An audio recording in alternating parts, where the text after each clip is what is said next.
Hey guys, welcome back to your channel journey to success. तो अभी हम risk management का फाइनली लास्ट यूनिट करने वाले हैं। देखो, मैं आपको हमेशा बोलती हूँ कि चीजें बहुत ज्यादा इजी हैं, इतना याद करने वाली चीज नहीं है। बट जो ये फोर्थ यूनिट है ना, इसमें एक दो कंसेप्ट ऐसा है जो आपको थोड़ा सा लर्न करना पड़ेगा। तो प्लीज इस यूनिट को थोड़ा सा ध्यान से देखना, क्योंकि इसमें थोड़े से ट्रिकी पॉइंट्स हैं। ठीक है, वैसे बहुत ज्यादा इजी है, जैसे मैं आपको बताऊंगी तो आपको साथ में ही लर्न हो जाएगा, बट थोड़ा सा कंसेंट्रेशन लेवल हाई रखना पड़ेगा। सो रिस्क मैनेजमेंट में हमारा फर्स्ट टॉपिक है वैल्यू एट रिस्क। इसको हम VAR भी ऐसे शॉर्ट फॉर्म में लिखते हैं, V कैपिटल, A स्मॉल और R फिर से कैपिटल। ठीक है, वैल्यू एट रिस्क आपको नाम पढ़ के ही समझ आना चाहिए कि जो हमारी वैल्यू है, हमें जो फाइनेंशियल रिस्क है उसमें हमारी कितनी वैल्यू है जो रिस्क पे है। तो इसको हम कैसे मेजर करते हैं और क्या इसका मीनिंग है, सबसे पहले हम ये जानेंगे। सो वैल्यू एट रिस्क क्या है? वैल्यू एट रिस्क एक स्टेटिस्टिकल मेजर है।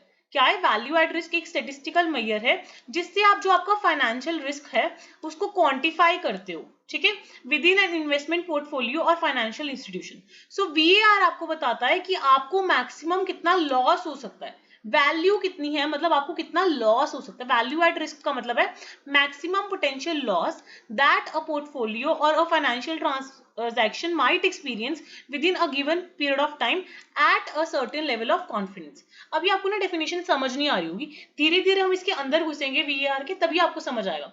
VAR मतलब वैल्यू एट रिस्क, इसका मतलब है आपको कितना लॉस हो सकता है, कितना मैक्सिमम लॉस हो सकता है। ठीक है, हम ये जानेंगे इसमें। और with in a given period of time आप कितना लॉस एक्सपीरियंस कर सकते हो at a certain level of confidence. इसी करिए ना, कुछ की टर्म्स हैं वैल्यू एट रिस्क के, ये समझना आपके लिए बहुत जरूरी है। तो जब हम वैल्यू एट रिस्क को मेजर करते हैं, हम कुछ स्टेप्स फॉलो करते हैं। सो जो भी इसकी की टर्म्स होंगी हम स्टेप्स में ही क्लियर करते चलेंगे।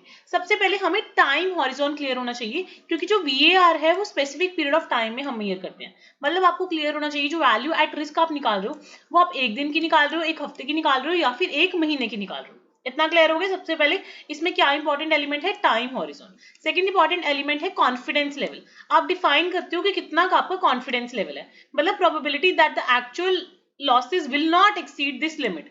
क्या आपको लगता है 95% चांसेस हैं भाई लॉस तो होएगा ही नहीं? सो 95% आपका कॉन्फिडेंस लेवल हो गया। तो सिर्फ 5% ही है जो लॉस के चांसेस हैं, उसके ऊपर ही आप एस्टिमेट करो। So that is confidence level. उसके बाद आप पोर्टफोलियो को आइडेंटिफाई करते हो। पोर्टफोलियो में आपके जितने भी कलेक्शन ऑफ एसेट्स हैं उनको सबको एनालाइज करते हो। उसमें पोर्टफोलियो में क्या क्या हो सकता है? स्टॉक्स हो सकते हैं, बॉन्ड्स हो सकते हैं, ऑप्शंस हो सकते हैं और अदर फाइनेंशियल इंस्ट्रूमेंट्स हो सकते हैं। उसके बाद आप डाटा को कलेक्ट करते हो। उसके बाद देखते हो क्या आपके पोर्टफोलियो के रिटर्न्स आए हैं, क्या पोर्टफोलियो की वॉलेटिलिटी चल रही है। उसके बाद ही आप VAR को कैलकुलेट करते हो। ठीक है, तो ये सब चीजें VAR का बेसिकली मतलब है वैल्यू एट रिस्क। मतलब आप देखते हो कि मैक्सिमम कितना लॉस हो सकता है, मैक्सिमम पोटेंशियल लॉस कितना है over a period of time at a certain level of confidence. I hope सबको अभी ये डेफिनेशन क्लियर हो गई होगी। पहले तो बहुत मुश्किल सी लग रही थी, बट जब आपने अभी अंदर इसका एक्सप्लेनेशन समझ लिया तो आपको समझ आ गया होगा कि VAR क्या है। मैक्सिमम पोटेंशियल लॉस है दैट अ पोर्टफोलियो और institution might experience with in a given period of time at a certain level of confidence. ठीक है, अब इसके बाद हमारा नेक्स्ट टॉपिक है आपको मेजर करना है VAR। VAR को मेजर करने के ना आपके पास 4 मॉडल्स हैं: historical stimulation, parametric modelling, Monty Carlo simulation, data normal method. इसमें से जो सिर्फ ये मॉन्टी कार्लो सिमुलेशन है ना, ये हमारे सिलेबस में डिटेल में है, बाकी सबका तो हमें सिर्फ ओवरव्यू चाहिए। सो मेजरमेंट हम VAR की कैसे कैसे कर सकते हैं? देखो, हिस्टोरिकल स्टिमुलेशन। और हिस्टोरिकल सिमुलेशन का मतलब है आप हिस्टोरिकल डाटा यूज कर रहे हो, उस बेसिस पर आप VAR निकाल रहे हो on the worst case scenario कि अगर सब कुछ वर्स्ट रहता है तो आपको कितने लॉसेस होंगे on the basis of historical data. इतना क्लियर हुआ? इसके बाद सेकंड मेथड है पैरामेट्रिक मॉडलिंग। पैरामेट्रिक मॉडलिंग में आप क्या करते हो? आप स्टेटिस्टिकल मॉडल्स यूज करते हो, प्रोबेबिलिटी डिस्ट्रीब्यूशन यूज करते हो। हमने पिछले यूनिट में प्रोबेबिलिटी डिस्ट्रीब्यूशन पढ़ रखे हैं, उनको आप यूज करते हो। डिस्ट्रीब्यूशन के अकॉर्डिंग आप मॉडलिंग करते हो और अपना कॉन्फिडेंस लेवल वगैरह सब निकालते हो। Next method is Monty Carlo simulation. इसको हम नेक्स्ट पार्ट में डिटेल में पढ़ेंगे। इसमें हम क्या करते हैं? रैंडम सैंपल्स लेते हैं। क्या करते हैं? जनरेट करते हैं रैंडम सैंपल्स। लास्ट मेथड है delta normal method. Delta normal method में हम क्या करते हैं? लीनियर अप्रोप्रिएशन करते हैं of the price and assume करते हैं कि नॉर्मली डिस्ट्रीब्यूशन होगी। सो इसमें हम स्टैंडर्ड डेविएशन वगैरह निकालते हैं। आपको ज्यादा डीप में जाने की जरूरत नहीं है, बस आप ये याद रख लो कि 4 मेथड हैं वैल्यू एट रिस्क निकालने के: historical, parametric, Monty Carlo and delta normal, जिसमें से हमें डिटेल में पढ़ना है मॉन्टी कार्लो सिमुलेशन। ठीक है, अब मॉन्टी कार्लो सिमुलेशन क्या होता है? मॉन्टी कार्लो सिमुलेशन क्या है? कंप्यूटर बेस्ड मेथड है, कंप्यूटर बेस्ड मैथमेटिकल टेक्निक है जिसमें आप मॉडल एक आप मॉडल यूज करते हो और स्टिमुलेट करते हो कॉम्प्लेक्स नंबर्स को, और ये बहुत ज्यादा फाइनेंस में भी यूज होता है और इंजीनियर में भी यूज होता है। सो मेन करते क्या हो, अभी आपको इतना सब कुछ समझ तो आ गया, मेन आपको वर्ड क्या लिख के आना है मॉन्टी कार्लो सिमुलेशन में, कि आप जनरेट करते हो रैंडम सैंपल्स। आप इसमें मॉन्टी कार्लो सिमुलेशन में जनरेट करते हो random samples of inputs to estimate the behaviour of outcome. अभी मतलब आउटकम निकालने के लिए आप क्या जनरेट करते हो, रैंडम सैंपल्स। जैसे मैंने यहाँ पे ऊपर डेफिनेशन भी लिखी हुई है, Monte Carlo simulation is a method which involves generating random samples of input to stimulate possible future scenarios. तो पॉसिबल फ्यूचर सिनारियोस निकालने के लिए आप रैंडम सैंपल्स निकालते हो। बस इतना ज्यादा खुद अंदर मत जाओ इसके डिटेल में, बस आप ये दो चीजें याद रखना, एक इसका जो मेन एप्लीकेशन है वो फाइनेंस सेगमेंट में है और दूसरा इंजीनियरिंग में है। सेकेंडली इसमें हम जनरेट करते हैं रैंडम सैंपल्स ताकि हम फ्यूचर सिनेरियोस को प्रिडिक्ट कर सकें। ये वन ऑफ द मेजर है जिससे हम VAR को मेजर करते हैं। VAR क्या है, वैल्यू एट रिस्क है। वैल्यू एट रिस्क में दो चीजें सबसे ज्यादा ध्यान रखनी है, एक तो हम उसमें कॉन्फिडेंस लेवल लेके चलते हैं और एक टाइम फ्रेम लेके चलते हैं। इतना क्लियर हो गया सबको? कार्लो स्टिमुलेशन के कुछ ना प्रोसेस के स्टेप्स हैं। सबसे पहले आप अपनी प्रॉब्लम को डिफाइन करोगे, फिर आप इनपुट वेरिएबल्स देखोगे, देन आप डिटरमाइन करोगे आपको प्रोबेबिलिटी डिस्ट्रीब्यूशन बनाना है। देन मैंने आपको स्टार्टिंग में ही बताया था कि जो मॉन्टी कार्लो सिमुलेशन है इसमें हम जनरेट करते हैं रैंडम सैंपल्स। देन आप जनरेट करोगे रैंडम सैंपल्स को, देन उस सिमुलेशन को रन करके देखोगे एंड देन एनालाइज करोगे रिजल्ट्स को।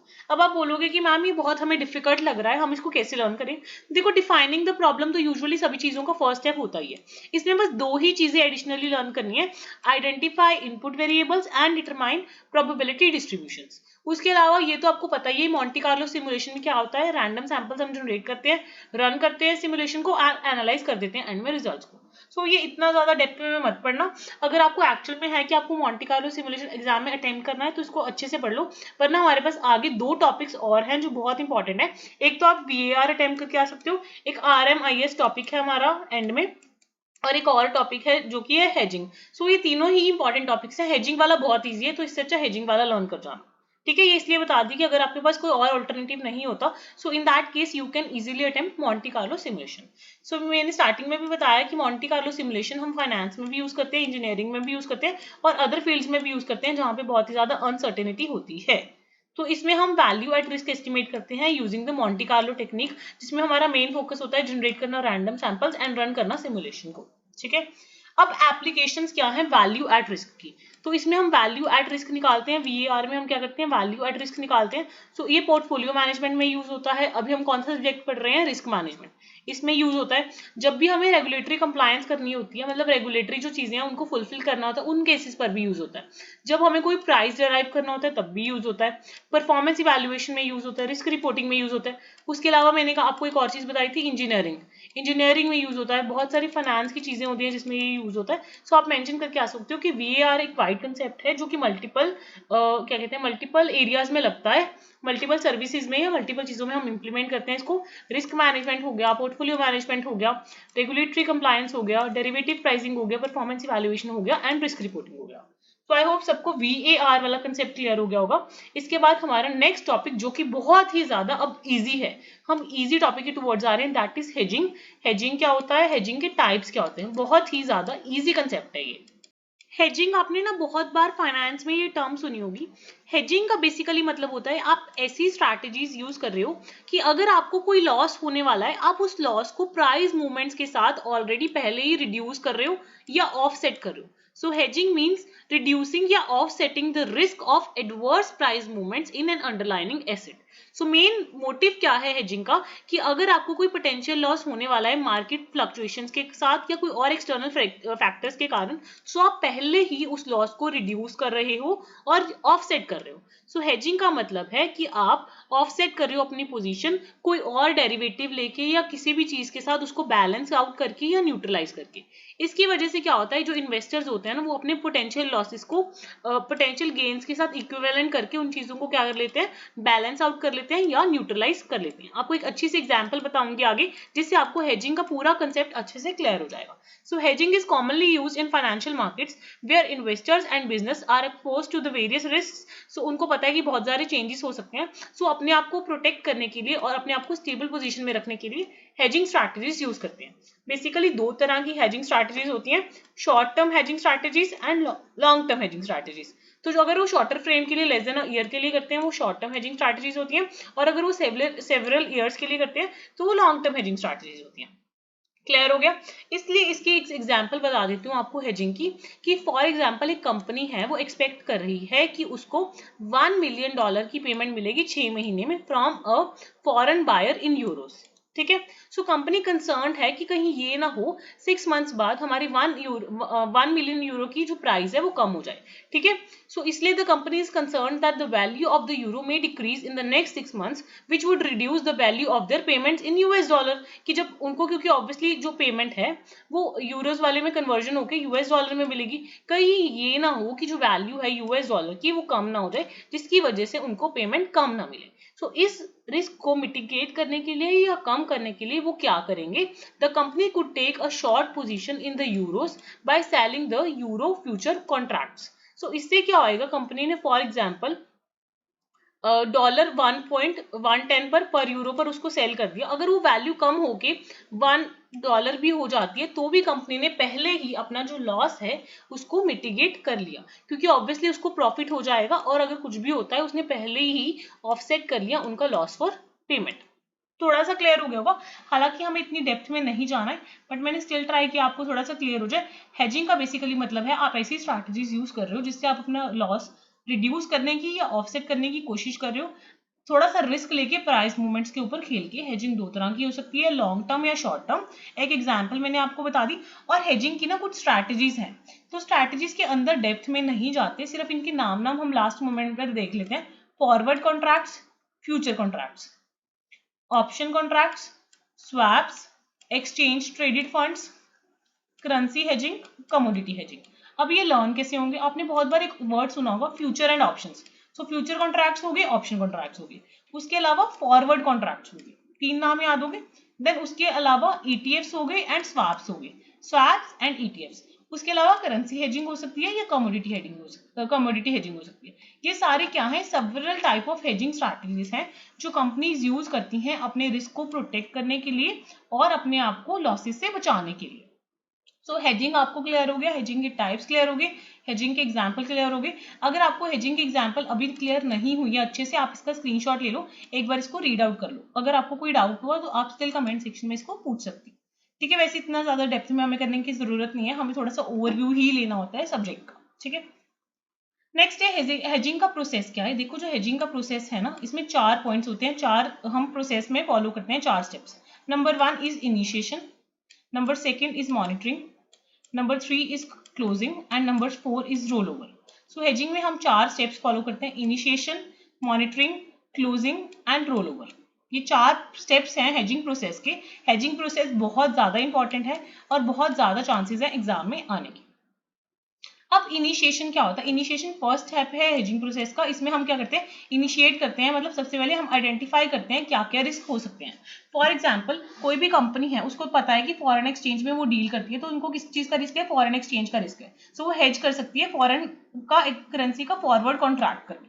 उसके बाद मॉनिटर करेगी, वो रेगुलरली देखती रहेगी कि कैसे उनकी जो हेजिंग टेक्निक है वो आज भी इफेक्टिव है या नहीं, वो रेगुलरली मॉनिटर करते रहेंगे। जब वो हो जाएगा उसके बाद नेक्स्ट स्टेप में क्या करेंगे, वो हेजिंग प्रोसेस को क्लोज कर देंगे जब उन्हें दोबारा रिस्क को मिटिगेट करने की जरूरत नहीं है। सो जो भी उनका हेजिंग इंस्ट्रूमेंट होगा उसको सेल ऑफ कर देंगे और अलाउ कर देंगे कि वो एक्सपायर हो जाए, ताकि वो जितने भी लॉसेस हैं उसको अवॉइड कर पाए और अननेसेसरी कॉस्ट को मिटिगेट कर पाए, और जो भी उनको गेन्स हो सकते हैं उसको वो मिस आउट ना करें। सो बेसिकली हेजिंग के ये 4 स्टेप्स हैं, initiation, monitoring, closing and roll over. Roll over का मतलब ये होता है कि अगर hedging instrument may be needed to roll over to maintain the hedge, तो हेज को मेंटेन करने के लिए वो रोल ओवर भी कर सकते हैं with a new expiry date या एग्जिस्टिंग एज को क्लोज करके।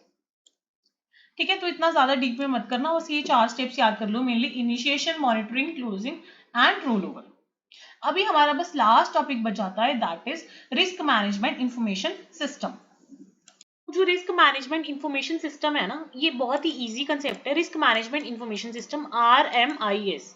रिस्क मैनेजमेंट इंफॉर्मेशन सिस्टम का मतलब होता है आप एक सॉफ्टवेयर यूज कर रहे हो जो ऑर्गेनाइजेशन को हेल्प कर रहा है जितने भी उनके रिस्क हैं उसको मैनेज करने के लिए। इंफॉर्मेशन सिस्टम है मतलब एक तरह से सॉफ्टवेयर है जो आपको सेंट्रलाइज प्लेटफॉर्म दे रहा है, जिसमें जितना भी आपका डाटा रिस्क के रिगार्डिंग है आप उसको कलेक्ट कर सकते हो, स्टोर कर सकते हो, एनालाइज कर सकते हो और रिपोर्ट कर सकते हो. So risk management information system is a software tool that helps a organization to manage the risk more effectively by providing a centralized platform to collect, store, analyze and report on risk related data. तो आपको अलग अलग sources से information मिलेगी, जैसे insurance policies होगी, claim data. For example कोई भी इंश्योरेंस कंपनी है, उनके पास रिस्क मैनेजमेंट इंफॉर्मेशन सिस्टम है, तो उनको सारी इंफॉर्मेशन मिलेगी कि रिस्क की क्या पॉलिसीज हैं, क्या क्लेम्स का डाटा है, क्या फाइनेंशियल स्टेटमेंट्स हैं, क्या लॉस कंट्रोल है, क्या रियल टाइम इनसाइट्स है. तो उनके लिए बहुत ईजी हो जाएगा ना चीज़ों को निकालना. सो बहुत सारे टाइप का रिस्क मैनेजमेंट इंफॉर्मेशन सिस्टम हो सकता है. फॉर एग्जाम्पल अगर हम इंश्योरेंस कंपनी की एग्जाम्पल लें, क्लेम्स मैनेजमेंट RMIS हो सकता है, पॉलिसी मैनेजमेंट RMIS हो सकता है, फाइनेंस मैनेजमेंट RMIS हो सकता है, सेफ्टी मैनेजमेंट हो सकता है, कंप्लायंस मैनेजमेंट हो सकता है एंड एंटरप्राइज रिस्क मैनेजमेंट हो सकता है. तो प्रॉपरली ये अलग अलग टाइप्स हो सकते हैं RMIS के. क्लियर हो गया? तो बेसिकली क्या है, RMIS एक सॉफ्टवेयर टूल है. क्या है? सॉफ्टवेयर टूल है जिसमें डाटा पहले कलेक्ट होएगा, देन स्टोर होएगा, देन एनालाइज होएगा एंड देन रिपोर्ट्स तैयार हो जाएंगी. क्लियर हो गया सबको? इसकी टाइप्स याद कर लेना. Main claims management, policy management, financial management, safety management, compliance management and enterprise risk management है. अब कैसे RMIS का एवोल्यूशन हुआ, कैसे कैसे RMIS का एवोल्यूशन हुआ वो हम जानते हैं. देखो सबसे पहले जो आया था ना, वो आया था अर्ली RMIS. उसके बाद इसका थोड़ा सा इंटीग्रेशन हुआ जो कि मोर कॉम्प्रिहेंसिव बन गया. So then it became integrated RMIS. Then cloud based RMIS आया 2000 में अप्रोक्सीमेटली. देन एनालिटिकल ड्रिवन आया and then integrated ERM based आया. ERM क्या होता है? Enterprise risk management. सो कैसे कैसे एवोल्यूशन हुआ, पहले अर्ली था, then integrated, then cloud based, then analytics driven, then integrated ERM. क्या आया? ERM. सो इसका भी बेटर वर्जन क्या है? RMIS का भी बेटर वर्जन क्या है? ये रिस्क मैनेजमेंट इंफॉर्मेशन सिस्टम है. ये क्या है? एंटरप्राइज रिस्क मैनेजमेंट है. तो इसका प्रॉपरली इंटीग्रेशन हो गया ERM के साथ. ठीक है. अब क्या क्या कंपोनेंट्स हैं RMIS के, क्या क्या पोटेंशियल बेनिफिट्स हैं और क्या क्या लिमिटेशंस हैं, मतलब बेसिकली क्या मेरिट्स हैं और क्या डिमेरिट्स हैं और क्या क्या कंपोनेंट्स हैं RMIS के, ये हम जानेंगे.